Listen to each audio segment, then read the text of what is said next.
চলো চলো সুন্দর একটি প্রকৃতির মাঝে যাই আমরা পিকনিক খেতে, আর তোমাদেরকেও সাথে করে নিয়ে যাব বলেই ঠিক করেছি।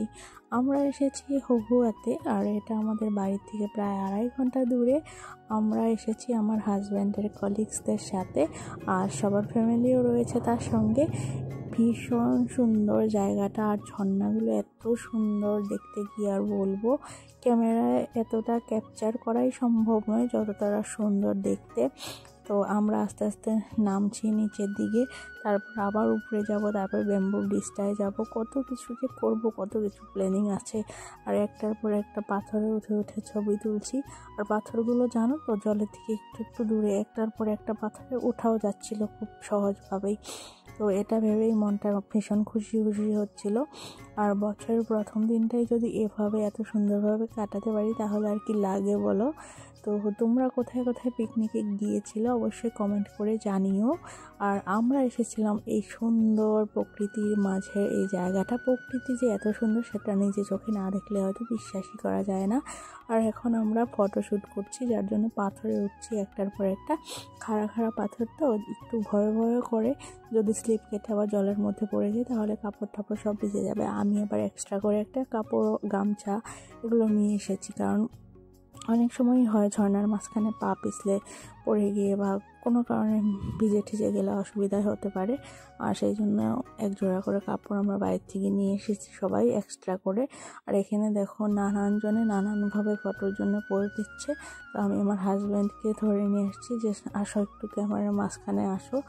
আর ও খুব এনজয় করছে। এখানে আমরা একটু নাচানাচি করছি, আর চলছে রান্না বাড়ি। তো নাচানাচির পর্ব তো চলতেই থাকবে, কারণ সবে তো নাচানাচি শুরু হয়েছে। এরপরে তো আর অনেক নাচতে হবে, তাই না? কোমর বাঁকিয়ে বাঁকিয়ে নাচতে হবে। আর আমরা আরেকটা পিকনিক গ্রুপের সাথে জয়েন করে সেখানেও সবাই মিলে নেচেছিলাম, ভীষণ ভালো লেগেছিলো সেখানেও।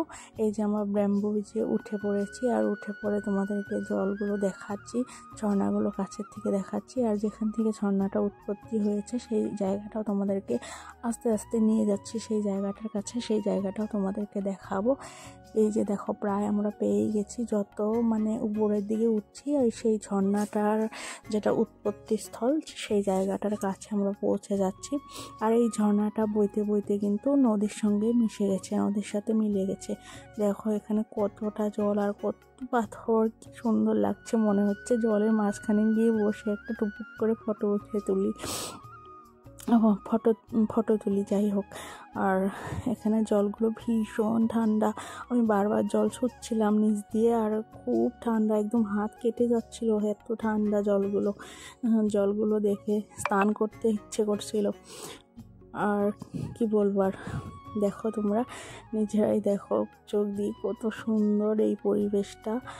আর আমার কাছে মনে হয় প্রাকৃতিক পরিবেশের থেকে আর কোনো পরিবেশই সুন্দর হতে পারে না। এখানেও জলের ঢেউ খুব জোরে যাচ্ছে, স্রোতটা খুব ভালোই। তো বিকেলবেলার দিকে না একটা ঘটনা হয়ে যায়, একটা বাচ্চা অ্যাক্সিডেন্টলি জলে পড়ে যায়, আর তারপরে বাচ্চাটা অজ্ঞান হয়ে যায়। পরে বাচ্চাটাকে সঙ্গে সঙ্গে ডক্টরের কাছে নিয়ে যাওয়া হয়, তারপর আর কিছু খবর পাইনি আমরা। এখান থেকে ঝর্ণাটা উৎপত্তি হয়েছে, তোমাদেরকে যে বললাম একটু পর তোমাদেরকে নিয়ে যাব যেখান থেকে ঝর্ণাটা উৎপত্তি হয়েছে। তো সেই জায়গায় আমরা এসে পৌঁছে গেছি। এখান থেকে ঝর্ণাটার উৎপত্তি হয়েছে। দেখো ভীষণ স্রোত, এখানে একদম সাদা হয়ে আছে জলগুলো, আর দেখতেও বেশ ভালো লাগছে। তো এখন আমরা আস্তে আস্তে উপরের দিকে উঠছি, মানে এই ব্রিজটা শেষ হচ্ছে, ব্যাম্বো ব্রিজটা। তো আমি আবার একটু জল ধরে নিচ্ছি, আমার জল ধরতে ভীষণ ভালো লাগছে। যদিও জলগুলো পাথরের মতো ঠান্ডা, তবুও আমার জলগুলো ধরতে ভীষণ পরিমাণে ভালো লাগছে। তো এরপরে উপরে গিয়ে করব নাচানাচি, হুলস্থুল, খাওয়া দাওয়া। এই তো ব্রিজটা আর অনেকটা দূরে আছে। এই যে আমাদের বান্ধবীগুলো সবাই আগে আগে যাচ্ছে, আমরা পেছনে পেছনে যাচ্ছি। আর এই বান্ধবীটাকে আমার বর ভীষণ পরিমাণে মানে কি বলে ওটাকে, ইয়ার্কি করে। আর ও এত ইয়ার্কি করে যে ও ওর থেকে দূরে ভেগে থাকে। আর আমরা খুব মস্তিও করছিলাম, হাসাহাসিও করেছিলাম এই নিয়ে।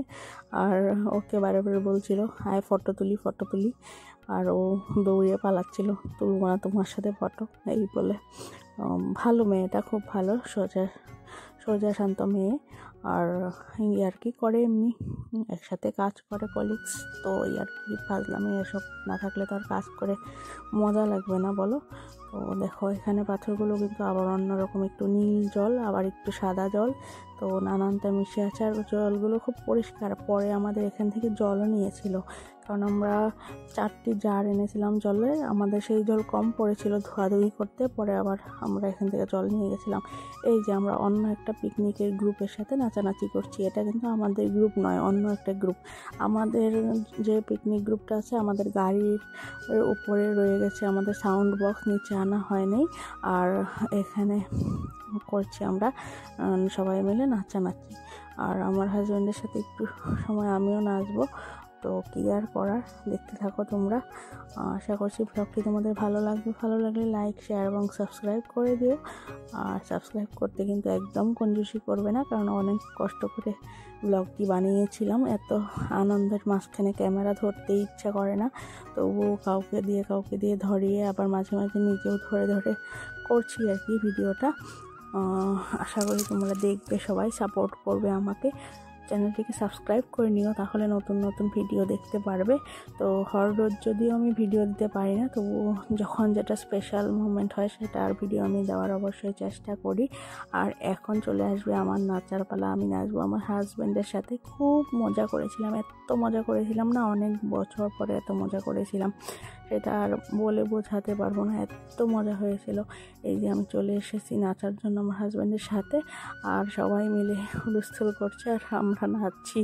আর ভাবা যায় আমরা নিজেদের পিকনিক গ্রুপ ছেড়ে অন্য গ্রুপের সাথে নাচানাচি করছি, মজমস্তি করছি, আর ওরাও পুরো আমাদের সাথে মিশে গেছে। এমন মনে হচ্ছে যে ওরাই আমাদের পিকনিক গ্রুপ আর কি, আমরা ওদের সাথে পিকনিকে এসেছি, এরকমটা হয়ে গেছে।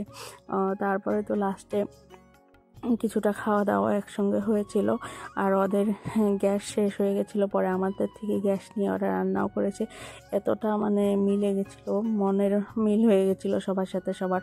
আসলে প্রথম বছরটা এরকম করে কাটানোই আমার মনে হয় উচিত, একে অপরের সঙ্গে টাইম দিয়ে, একে অপরকে মানে সঙ্গ দিয়ে, কাউকে নিজের পরে না ভেবে সবার সাথে সমানভাবে ফুর্তি করে কাটিয়ে দেওয়াটাই আমার মনে হয় সব থেকে বড় পাওয়া আমাদের জীবনে। আর কি থাকবে, হাসি মজা ফুর্তি, আর এই ফুর্তি করে কাটানো মুহূর্তগুলোই তো বাকি জীবনটায় রয়ে যাবে স্মৃতি হিসাবে।